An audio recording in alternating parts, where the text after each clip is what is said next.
سلطان صلاح الدین ایوبی اور ایک عیسائی سپہ سالار کی کہانی آج میں آپ کے ساتھ شیئر کرنے والا ہوں۔ یہ وہ وقت تھا جب صلیبی جنگیں اپنے عروج پر تھیں۔ یروشلم بیت المقدس پر عیسائی قابض ہو چکے تھے اور مسلمانوں کے لیے یہ ایک عظیم صدمہ تھا۔ سلطان صلاح الدین ایوبی نے قسم کھائی تھی کہ وہ یروشلم کو آزاد کروائیں گے۔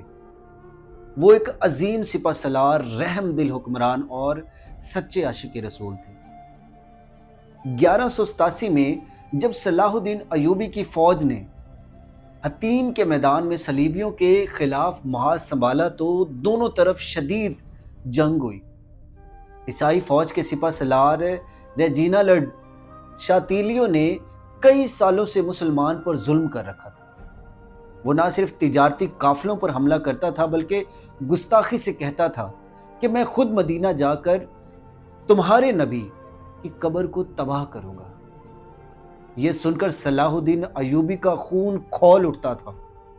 انہوں نے قسم کھائی تھی کہ وہ خود اس گستاخ کا سر قلم کریں گے۔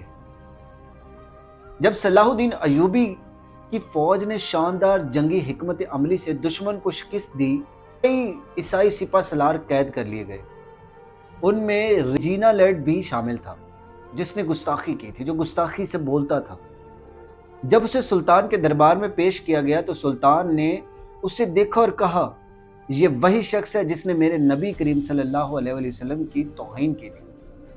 سپاہیوں نے تصدیق کی۔ صلاح الدین ایوبی نے فوراً اپنی تلوار نکالی اور خود اپنے ہاتھوں سے اس گستاخ کا سر قلم کر دیا۔ پھر اس کے باقی ساتھیوں کو آزاد کر دیا اور کہا، اسلام دشمنوں کے ساتھ جنگ کرنا جانتا ہے مگر وہ بے قصوروں پر ظلم نہیں کرتا۔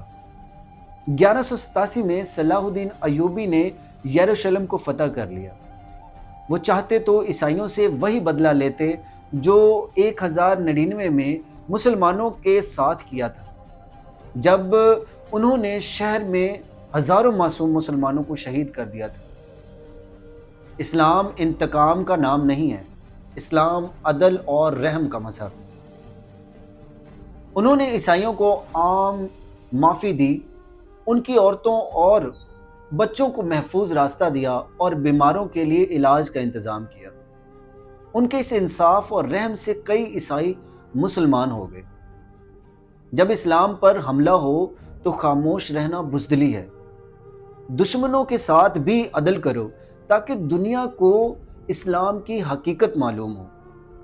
نبی کریم صلی اللہ علیہ وسلم سے محبت جو ہے نا، جو بھی ہمارے نبی کریم صلی اللہ علیہ وسلم کی شان میں گستاخی کرے